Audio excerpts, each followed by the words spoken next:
வேலை முடிந்து வீட்டிற்கு திரும்பிக் கொண்டிருந்த தனியார் நிறுவன ஊழியர் பாதி வழியில் வழிமறித்து வாக்குவாதம் செய்த இருவர். தனியார் நிறுவன ஊழியரை கத்தியால் குத்தி முகத்தை சிதைத்த கொடூரம். கொலைகாளிகளை பிடிக்க வாகன சோதனையில் ஈடுபட்ட போலீஸ். சந்தேகத்திற்கிடமாக நடந்து கொண்ட 2 பேரை கையும் களவுமாக பிடித்து விசாரணை. தனியார் நிறுவன ஊழியர் கொடூரமாக கொலை செய்யப்பட்டது ஏன்? பின்னணி என்ன?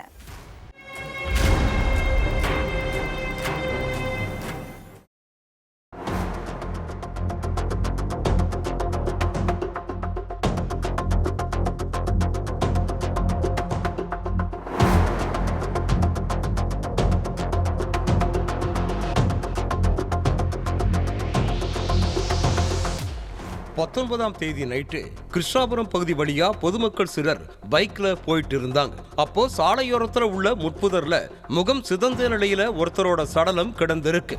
இத பார்த்து அதிர்ச்சி அடைந்த பொதுமக்கள் போலீஸுக்கு போன் பண்ணி தகவலை சொல்லி இருக்காங்க. இந்த விஷயத்தை கேள்விப்பட்டு ஸ்பாட்டுக்கு வந்த போலீசார் சடலம் கிடந்த இடத்தை வந்து பார்வையிட்டு இருக்காங்க. உயிரிழந்து கிடந்த நபர் யாருன்னு தெரிஞ்சுக்க அந்த பகுதியில உள்ள கிராம மக்கள் கிட்ட விசாரிச்சிருக்காங்க போலீஸ்.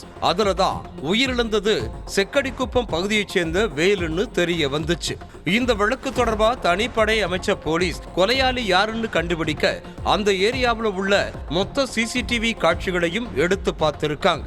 ஆனா போலீஸுக்கு எந்த ஒரு துப்பும் கிடைக்கல. இதுக்கடையில போலீசார் சிப்காட் தனியார் திரையரங்கம் சந்திப்புல ரோந்து பணியில ஈடுபட்டு இருக்காங்க. அப்போ அந்த வழியா பைக்ல வந்த 2 பேர் போலீஸ பார்த்ததும் திருன்னு முழிச்சிருக்காங்க. 2 பேரும் சந்தேகத்திற்கிடமா நடந்துகிட்டதால அவங்கள பிடிச்சு விசாரணை பண்ணிருக்காங்க. அப்போ அவங்க முன்னுக்கு பின் முரணா பதிலளிச்சதா கூறப்படுது. இதனால 2 பேரையும் போலீஸ் ஸ்டேஷனுக்கு கூப்பிட்டு போய் விசாரிச்சிருக்காங்க. அதுலதான் வேலு கொலை செய்யப்பட்டதுக்கான காரணம் தெரிய வந்துச்சு. ராணிப்பேட்டையில உள்ள செக்கடிக்குப்பம் கிராமத்தைச் சேர்ந்த ரேணுவுக்கு கல்யாணமாகி மணிகண்டன் ஒரு மகன் இருக்கான். மணிகண்டன் சென்னையில உள்ள ஒரு கல்லூரியில 1ஆம் ஆண்டு படிச்சுக்கிட்டு இருக்கான். இதுக்கடையில ரேணுவோட மனைவியும் அதே கிராமத்தைச் சேர்ந்த வேலுவும் நட்பா பழக ஆரம்பிச்சிருக்காங்க. இந்த பழக்கமே அவங்களுக்குள்ள தகாத உறவா மாறி இருக்கு. ஆனா இந்த விஷயத்தை தெரிஞ்சு கடும் கோபமான ரேணு மனைவிய கண்டிச்சிருக்கார். கல்லூரி படிக்கிற வயசுல மகனை வச்சுக்கிட்டு நீ எதுக்கு வேலு கூட பேசிட்டு இருக்க? உன்னோட இந்த கேடுகட்ட செயல் நம்ம மகனோட எதிர்காலத்தையே பாதிச்சிரும்னு திட்டி இருக்கார். அதே மாதிரி வேலுவுக்கும் போன் பண்ண ரேணு எதுக்கு என் மனைவி கூட பழகிட்டு இருக்க? உன்னால என் குடும்பத்தோட நிம்மதியே போயிருச்சு. இனிமே என் மனைவி கூட பழகாத. இதுதான் உனக்கு கடைசி வார்னிங்.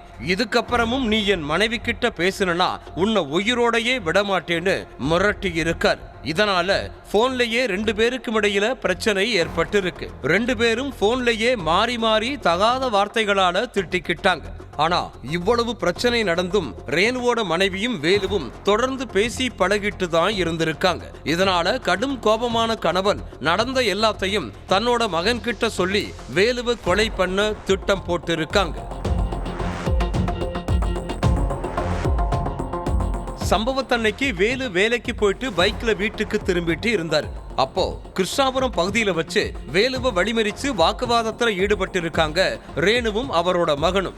என் மனைவி கூட பேசக்கூடாதுன்னு உன்கிட்ட பலமுறை சொல்லிட்டேன், ஆனா 2 பேருமே கேட்கிற மாதிரி தெரியலன்னு சண்டை போட்டு இருக்கார். அதை கேட்ட வேலு பதிலுக்கு ரேணுவையும் அவரோட மகனையும் தகாத வார்த்தைகளால திட்டி இருக்கார். இதனால கடும் கோபமான அந்த 2 பேரும் மறைச்சு வச்சிருந்த கத்தியை எடுத்து வேலுவோட கை, கால், வாய், முகம்னு எல்லா இடங்களையும் வெட்டி கொன்னிருக்காங்க. இதுல வேலுவுக்கு வாய்ப்பகுதி மட்டும் துண்டா கிழிஞ்சு தொங்கி இருக்கு. அடுத்து சடலத்தை பக்கத்துல உள்ள முட்புதர்ல தூக்கி வீசின 2 பேரும் அங்கிருந்து தப்பிச்சு போயிருக்காங்க. விசாரணையோட முடிவுல எல்லா உண்மைகளையும் தெரிஞ்சுக்கிட்ட போலீஸ் 2 பேரையும் பிடிச்சு சிறைக்கு அனுப்பிட்டாங்க.